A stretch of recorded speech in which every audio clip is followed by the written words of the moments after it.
The rain fell harder than anyone remembered it ever falling, as if the sky itself had chosen this night to confess its sins. Thunder rolled low and distant, not dramatic but heavy, like a warning that could no longer be ignored. She stood beneath the iron gates of the estate, soaked through, breath uneven, fingers trembling as she clutched the letter that had summoned her here after 12 long years. Every sensible instinct told her to turn back, to run before memory could reach out and pull her under. Yet her feet refused to move, rooted to the gravel path that led straight into the past she had tried so desperately to bury. The Duke of Ravenshaw was not supposed to be part of her life anymore. He was a chapter she had closed without finishing, a wound she had survived by pretending it never existed. And yet, here she was, standing at his gates, heart pounding like it recognized something her mind wanted to deny. The massive doors opened slowly, not by servants but by the Duke himself, as if he had been waiting in the storm for her to arrive. He looked older, sharper around the eyes, broader in the shoulders, but unmistakably him. Rain slid down his dark hair and along the rigid lines of his jaw. When his gaze locked onto hers, the world seemed to narrow into that single moment. He did not smile. He did not speak. He simply watched her, as if afraid that if he blinked she might disappear like a memory recalled too vividly. She took a step back, instinctive, defensive, but his voice cut through the rain before she could retreat. "Don't close your eyes," he said quietly, almost pleading. The words carried on the storm like a secret meant only for her. The sound of his voice struck deeper than any thunder. It was the same voice that once whispered promises in candlelit halls, the same voice that broke her heart without meaning to. She lifted her chin, refusing to let him see how deeply those words affected her. "Why did you send for me?" she asked, her voice steadier than she felt. The Duke stepped aside, allowing her entrance, but did not answer immediately. Inside, the manor was dimly lit, shadows dancing across walls lined with portraits of ancestors who had upheld rules she never fit into. The door closed behind them with a finality that made her chest tighten. Rain still echoed faintly outside, but inside the silence was suffocating. He turned to face her fully now, and for the first time she saw it, the crack in his composure, the exhaustion etched beneath his controlled exterior. "Because I am running out of time," he said. "And because there are things you deserve to know before it is too late." She laughed softly, bitterly. "You were never concerned with what I deserved," she replied. Her words were sharp, but they masked the pain she had carried for over a decade. She remembered being young, hopeful, foolish enough to believe love could overcome titles and duty. She remembered the night he chose the rules of his world over her, the night he let her walk away believing she was nothing more than a beautiful mistake. His eyes darkened at her words, but he did not deny them. Instead, he moved closer, close enough that she could feel the warmth of him, smell the faint trace of rain and leather and something achingly familiar. "I broke every rule that night," he said, voice low. "Just not the ones that mattered most." Her breath caught. Memories flooded back uninvited. Secret meetings in the garden, stolen kisses behind library doors, the way he used to hold her face as if she were something precious and fragile. She had loved him completely, disastrously. And he had loved her too, she was sure of it, which somehow made the loss worse. "You let them send me away," she whispered. "You let me believe you never cared." His jaw tightened. "I thought letting you hate me would be kinder than forcing you to stay in a life that would have destroyed you," he said. "I was wrong." The confession hung between them, heavy and raw. She wanted to scream, to strike him, to demand why he had waited so long to say this. But beneath the anger was something more dangerous, a fragile hope she had never fully extinguished. "You don't get to rewrite the past," she said, though her voice wavered. "Whatever you regret now doesn't change what happened." He reached out then, slowly, giving her every chance to pull away. When his fingers brushed her cheek, she flinched but did not step back. His touch was gentle, reverent, as if he feared she might shatter. "I know," he said. "But I can tell you the truth. And I can ask you to see me clearly, not as the man I pretended to be, but as the one who failed you." Thunder cracked overhead, closer now, rattling the windows. She closed her eyes instinctively, overwhelmed by emotion, by the nearness of him, by the years collapsing between them. His other hand came up, cupping her face, thumb brushing away rain or tears, she could not tell which. "Don't close your eyes," he whispered again, the words softer this time, intimate, almost desperate. If you do, you'll only see what we lost. Look at me, and see what still remains. She opened her eyes slowly, meeting his gaze, and in that moment she saw not the untouchable Duke, but a man stripped bare by regret and love he could no longer hide. Her heart pounded painfully. This was dangerous territory, emotions long suppressed clawing their way to the surface. Why now? She asked. Why break your silence after all these years? He hesitated, and for the first time she saw fear flicker across his face. Because the rules I obeyed are finally turning against me, he said. And because I refuse to leave this world without telling you that loving you was never my mistake. Losing you was. The weight of his words pressed down on her, stealing the breath from her lungs. She realized then that this night was not about closure alone. It was about choices, old and new, and the consequences of both. The rain continued to fall outside, relentless, unforgiving, as if the world itself demanded resolution. She stepped back at last, creating space between them, though it felt like tearing something fragile apart. One night, she said after a long silence. I will stay for one night. You will tell me everything, the truth, all of it. After that, I decide what happens next. Relief flashed across his face, quickly masked by restraint. He nodded once, solemn. That is more than I deserve, he said. She turned away before he could say more, before her resolve could weaken. As she followed a servant down the corridor, her heart raced with fear and anticipation. She had come seeking answers, but she sensed she might leave with something far more dangerous. Hope. She did not sleep that night. The guest chamber was elegant, untouched by time, yet it felt unfamiliar, like a stage prepared for a performance she had never agreed to give. Rain tapped steadily against the tall windows, softer now, but persistent enough to keep her mind awake. Every sound in the manor seemed amplified in the darkness, the faint tick of a clock somewhere down the corridor, the distant groan of old wood settling, the echo of memories she had tried to silence. She lay staring at the ceiling, replaying his words again and again, each repetition loosening something she had locked away for years. Loving you was never my mistake. Losing you was. The confession felt both cruel and intoxicating, reopening wounds that had scarred but never healed. At dawn, she rose and dressed carefully, choosing simplicity over elegance, armor over vulnerability. When she stepped into the corridor, she found him already there, leaning against the window at the far end, as though he had spent the night awake as well. He straightened the moment he saw her, his expression unreadable, but his eyes betrayed him, darkened by exhaustion and something like hope. You came, he said quietly. I said one night, she replied, measured, guarded. I didn't say forgiveness. He nodded, accepting the boundary without protest. Then let me begin with the truth, he said. They walked through the manor together, not side by side but not apart either, an invisible tension threading the space between them. He led her to the library, a vast room lined with shelves that reached the ceiling, smelling of leather and dust and old secrets. Sunlight filtered in weakly through tall windows, illuminating a large oak table where two chairs waited, facing each other like opposing sides in a trial. He gestured for her to sit, then took the opposite chair, folding his hands as if bracing himself. Everything that happened between us, he began, was watched. Not always by eyes, but by expectation. I was raised to believe duty was a form of virtue, that love was a liability. She listened in silence, arms crossed, refusing to soften too quickly.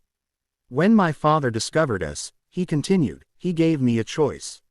End it publicly, send you away with enough money to start anew, or lose the title, the estate, and watch you become a scandal hunted by every cruel whisper in society.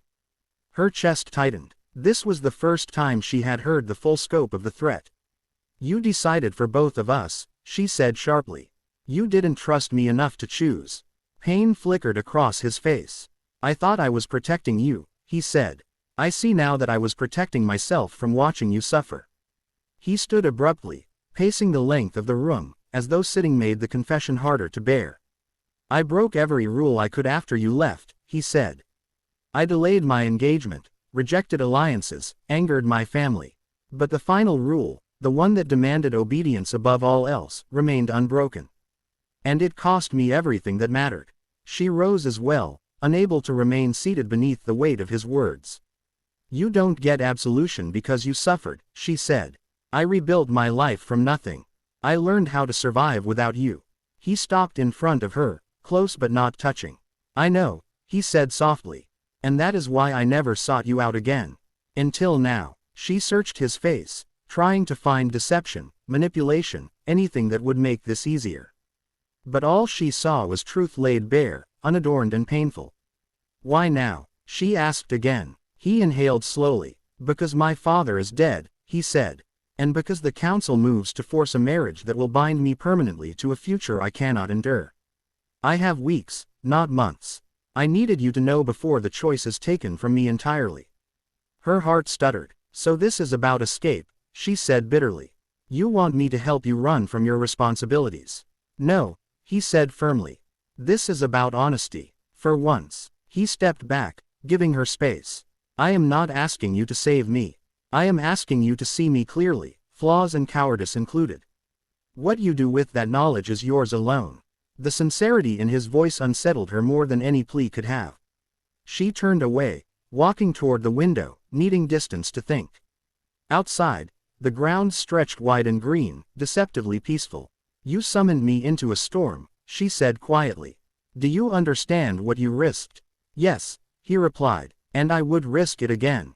They spent the day speaking in fragments, piecing together years of silence with difficult truths. He told her of the nights he had almost come for her, the letters he had written and burned, the way every choice since her departure had been shaped by her absence. She told him of her own struggles, of loneliness disguised as strength, of the quiet resentment that had fueled her independence. There were moments of anger, sharp words exchanged like weapons, and moments of unexpected laughter when memories surfaced unbidden. By evening, exhaustion settled over them, heavy but clarifying. As twilight deepened, they found themselves back in the garden where everything had once begun. The air was cool, damp earth releasing a familiar scent that tightened her throat. This is where you promised me forever, she said. He nodded. And this is where I failed to fight for it. He hesitated, then added, if I could go back, I would choose differently.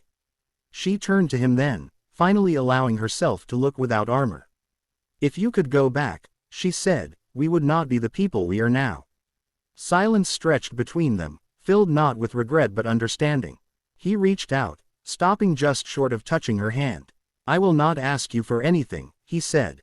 But know this, if the world demanded I break every rule again, I would do it without hesitation. She closed her eyes briefly, steadying herself, then opened them, meeting his gaze. The rain began again, light this time, almost gentle. Then don't close your eyes, she said softly. Not this time. The morning arrived wrapped in an uneasy calm, the kind that settles before an irreversible decision.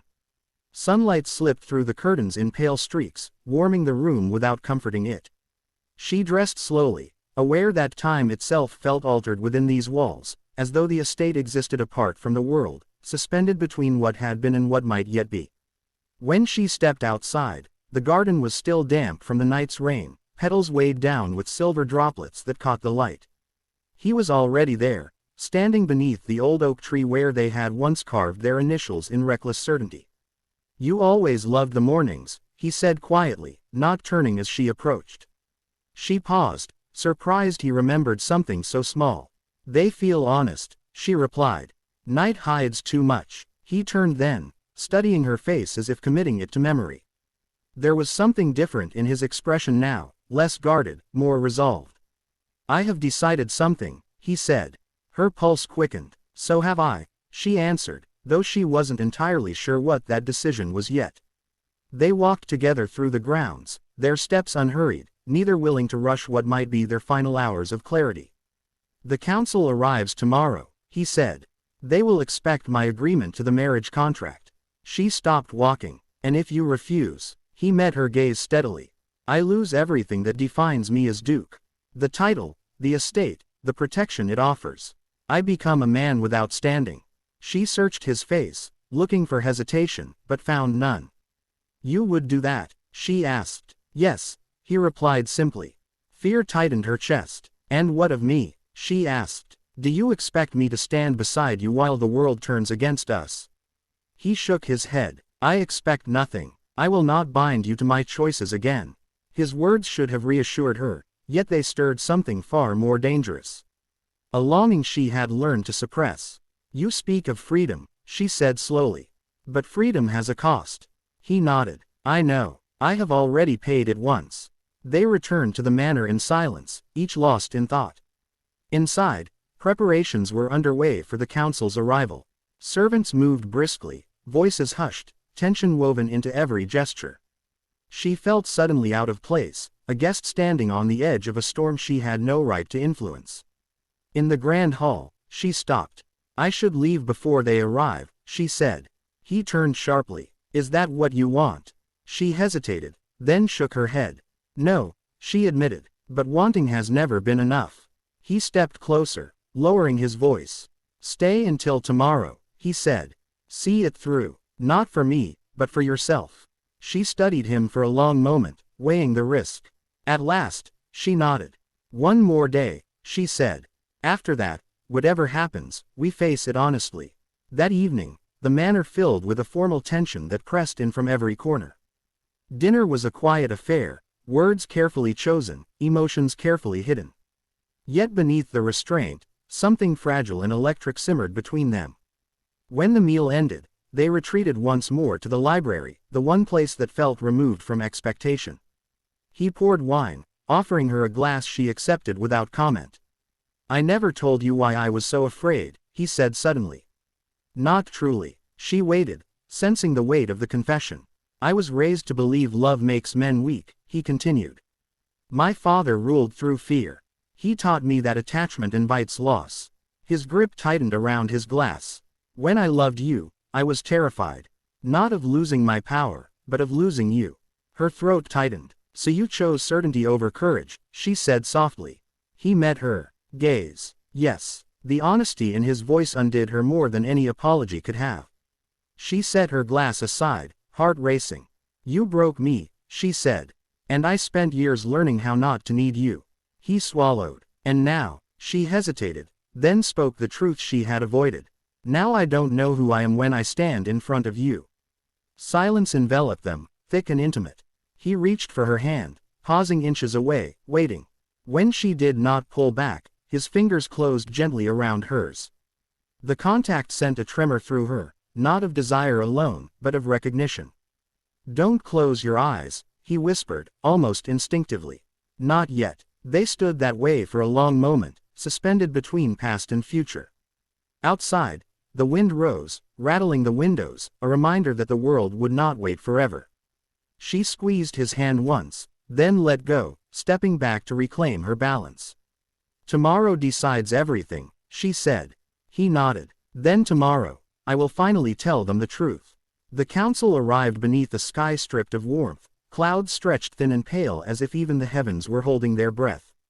Carriages lined the gravel drive, their polished doors opening to release men bound by tradition and expectation. She watched from the upper window, fingers pressed to the glass, her reflection faintly visible, uncertain and resolute all at once. This was the world he had been born into, a world that measured worth by bloodlines and obedience. A world that had once rejected her without a second thought. In the great hall, the council assembled around the long table carved with centuries of authority. He stood at its head, composed, immaculate, the duke they expected to see. She took her place near the doorway, deliberately unannounced, her presence a quiet defiance. Murmurs rippled through the room, curiosity sharpening into suspicion. The eldest councilman cleared his throat. We are gathered to finalize the future of Ravenshallow, he said. The marriage contract stands ready for your signature. He did not sit. Before any signatures are placed, he said calmly, there is something I must say. The room stilled. She felt her heart begin to pound, each beat echoing the words she had not yet dared to speak herself. I will not marry as commanded, he continued. Nor will I continue to uphold rules that demand the sacrifice of truth for appearances. Gasps followed, controlled but unmistakable. You forget your duty, another councilman snapped. Your duty is precisely what I remember, he replied. But duty without integrity is nothing more than cowardice dressed as tradition. The words landed with force. She watched his hands, steady despite the storm he was unleashing.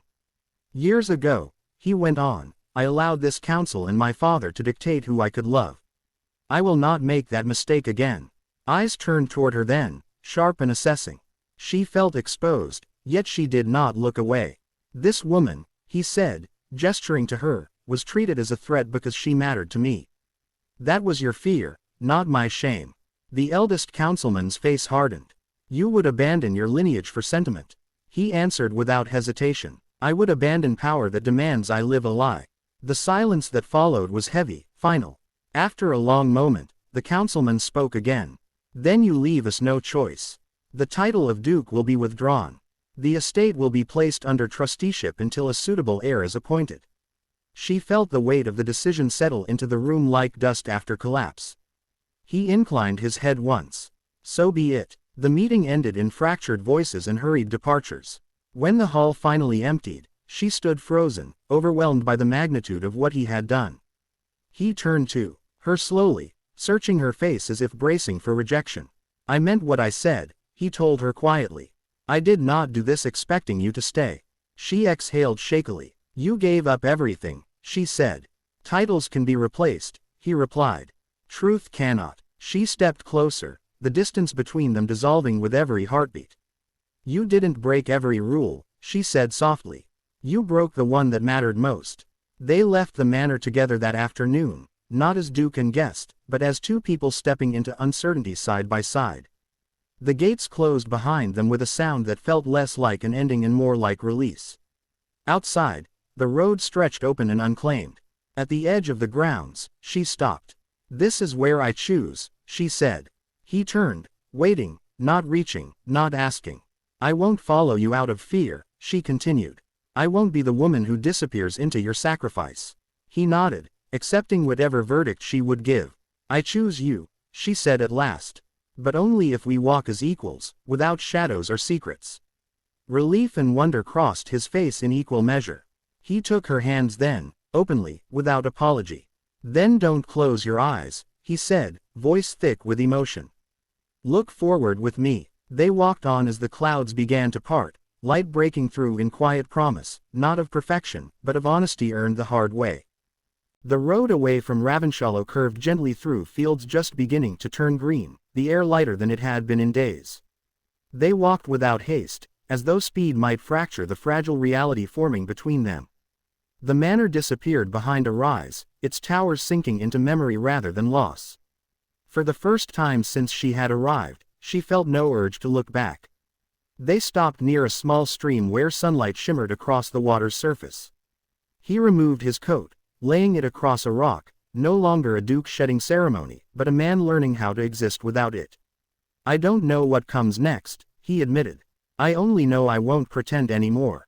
She studied him, noticing the subtle shift in his posture, the absence of the weight he had carried for so long. Neither do I, she said. But uncertainty feels different when it's chosen. They sat together in silence, listening to the water move steadily forward, unconcerned with past or title. Do you regret it? She asked after a while. He considered the question carefully. I regret waiting, he said. I regret believing fear was wisdom. He turned to her. But I do not regret this moment. She felt something loosen in her chest, a quiet ache finally releasing its hold. As the day wore on, they spoke of practical things, not dreams yet, but foundations. Where they might go, how they might live. The conversation was cautious, honest, stripped of illusion. She told him she would not surrender the independence she had built. He agreed without hesitation. I don't want to be your shelter, he said. I want to stand beside you.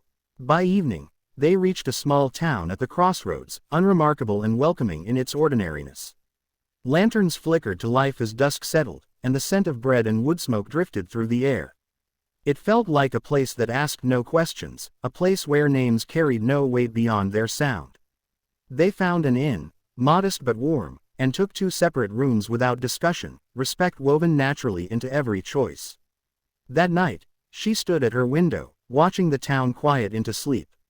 For years, her life had been defined by motion, by the need to keep moving so the past could not catch her. Now, stillness felt possible. A knock sounded softly at her door. She opened it to find him standing there, hesitant. I just wanted to say good night, he said. She smiled, a real one, unguarded. Good night, she replied. The door closed gently, without longing, without fear. Morning arrived bright and clear. Over breakfast, they spoke easily, laughter finding them in unexpected places. He listened more than he spoke, as though relearning the world. When they stepped back onto the road, she realized something had shifted fundamentally. This was not a reunion of broken pieces trying to recreate what once was. This was something new, built from truth rather than hope alone. Days turned into weeks. They traveled slowly, working where they could, blending into landscapes that asked nothing of them but presence. He learned to be useful in ways unmeasured by authority. She learned to trust moments of happiness without waiting for their end. There were disagreements, moments of doubt, but no silence filled with fear. When uncertainty rose, they faced it together, eyes open.